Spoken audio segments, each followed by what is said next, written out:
drives the Aeroseal sale? Surprise, it isn't the product. It's our homeowner clients' problems.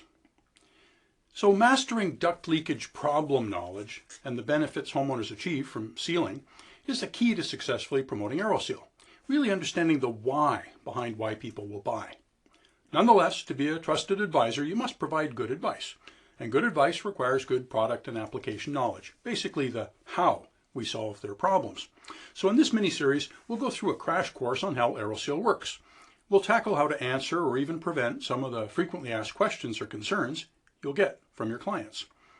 Even if you're super familiar with Aeroseal, stick around. I'm sure you'll learn something new.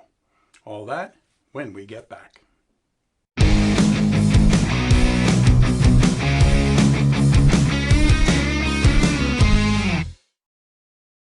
When it comes to Aeroseal application knowledge, the technicians who actually run the machine and perform the seals must know the most. At the other end of the knowledge spectrum, the homeowner who is interested in buying it needs to know the least.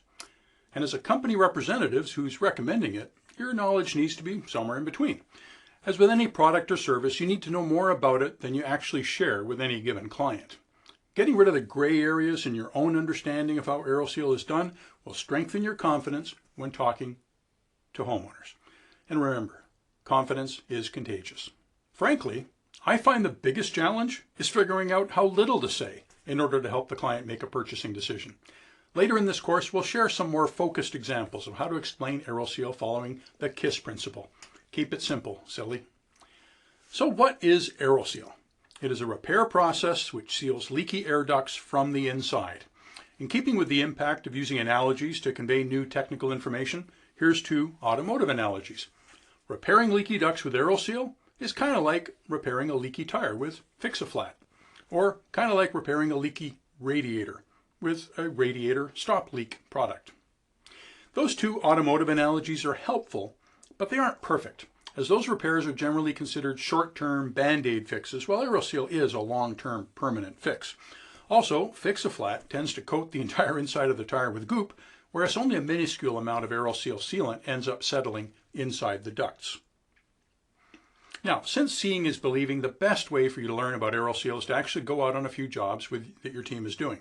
You should also ask your manager how you can get your own ducts Aerosealed so you can personally experience the impact, have a personal success story to tell, and just be more credible in the home.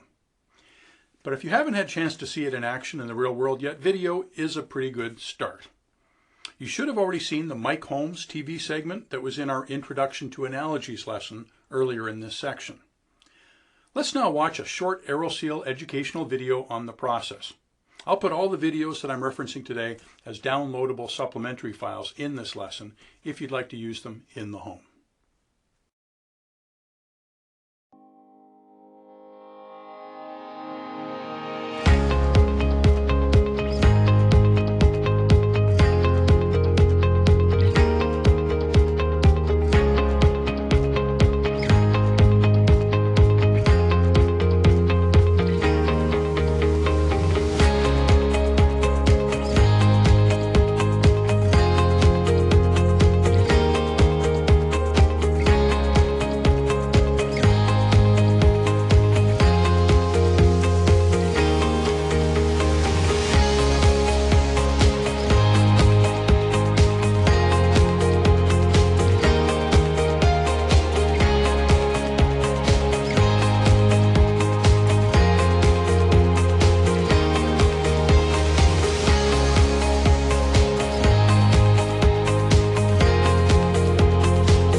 Here's another excellent clip. This computer animation does a great job explaining the actual sealing process in more detail. Aeroseal is the only method to seal air ducts from inside the ductwork, meaning there is no destruction of the walls or ceilings to get to the leaks. The patented Aeroseal technology blows small dry adhesive particles into the block duct system.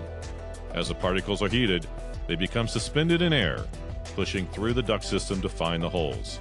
The adhesive particles attach directly to the edges of the hole, creating a seal. This process continues until all the ductwork is sealed. Sealing from the inside is probably Aeroseal's most significant unique feature. The advantage over other repair approaches like hand-applied tape and mastic is that by sealing from the inside instead of the outside, the Aeroseal sealant is able to get to virtually all the leaks. That results in a much greater reduction in leakage. Sealing ducts by hand typically reduces duct leakage by a low of about 10% if the ducts are mostly inaccessible, up to about 70% if they're fully accessible. It's usually really nasty, dirty work that no one likes to do. Duct sealing by hand was actually featured on Mike Rowe's Dirty Jobs TV series. I mean, look at your mask. You got rat crap on your mask. It's better than cat crap. Dealt with that before, too. What's the turnover like in the business? We brought one worker to tears saying he was going to quit if he kept doing this. Definitely 3 guys who've lasted anywhere from 2 weeks to a month and a half doing this. And then I mean, they need money, but they don't need it that bad. Exactly. Hand sealing results are very affected by the worker's dedication and whether a final duct leakage test is actually done. In contrast, Aeroseal routinely averages over a 90% reduction on ducted systems, and it is always certified. The benefits to the client from virtually eliminating leakage are the highest possible improvements in airflow, comfort, dust, indoor air quality, and utility bill savings. Aeroseal typically does have a higher initial price than a patch job using tape and mastic, but it has the lowest total cost when looking at the total cost of ownership and the tremendous value received. Sure, you invest more, but you get more. So here's some additional info to flesh out what's in all those videos. You may have noticed they were all basement house examples, but don't worry, Aeroseal also works great when the ducts are in attics and crawl spaces. If the ductwork is up in an attic, the lay-flat duct will often be run up through the pull-down stair opening, like in this Texas home. Here's a Tennessee crawl space duct system being sealed. The machine is in the trailer, and the lay-flat is connected to both the supply and return sides by going through the package AC unit. If the equipment is in the crawl space, we'll often run the lay-flat through the crawl space hatch to the plenums. If your company has a dedicated trailer or truck for Aeroseal, the machine will usually stay in the trailer. Here the lay-flat runs from the trailer all the way to the basement of an Ohio house. It is also possible to bring the machine into the house, like in the Massachusetts This Old House TV segment, or at least somewhere nearer to the injection point. Here the machine was brought close to a basement window in a New York house, but left outside during the seal. Here, the machine was brought into the living room of a manufactured home in southern Illinois. You should find out how your team typically does seal so you can paint an accurate picture for your clients. While injecting the sealant into the plenum or trunk near the equipment is preferred, one alternative is to do what we call a reverse injection, where we Y the lay flat and connect it to 2 or more supply boots like you see here. We're injecting into 2 floor supply boots in the manufactured home. Here we are injecting into 2 ceiling level boots to seal an attic duct system. The reverse injection technique is very helpful when it's just impossible to tap the lay flat into the plenums, say in a really tight mechanical closet. Or if we're doing Aeroseal on the same day as an equipment install and the Aeroseal team needs to stay out of the way of the equipment installers. In all the videos, the supply register blocking was done using the squishy gray foam blocks. As a precaution, many dealers also cover the blocks with some tape to further ensure sealant doesn't get into the home. Gray foam blocks and some extra tape have been the blocking standard technique for many years. On large return grills, we often screw in gasketed plywood plates that can better withstand the high pressures created during the seal. This brings up my favorite approach for sealing supply diffusers and sidewall supplies.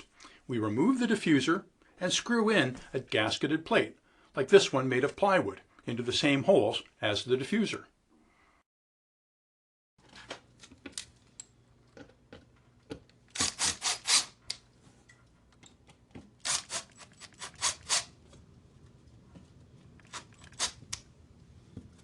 Or they can be held up in place with cargo rods. This plate is made of 3/16 inch stiff aluminum. This one is black 3/8 inch thick ABS plastic. Our dealers, trainers, and R&D department are constantly coming up with new blocking ideas, like this weighted and gasketed floor plate design prototype I recently came up with.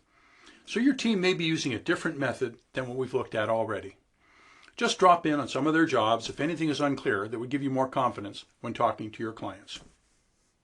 So that's all we'll cover today. In our next lesson, we'll start tackling the many questions homeowners frequently ask.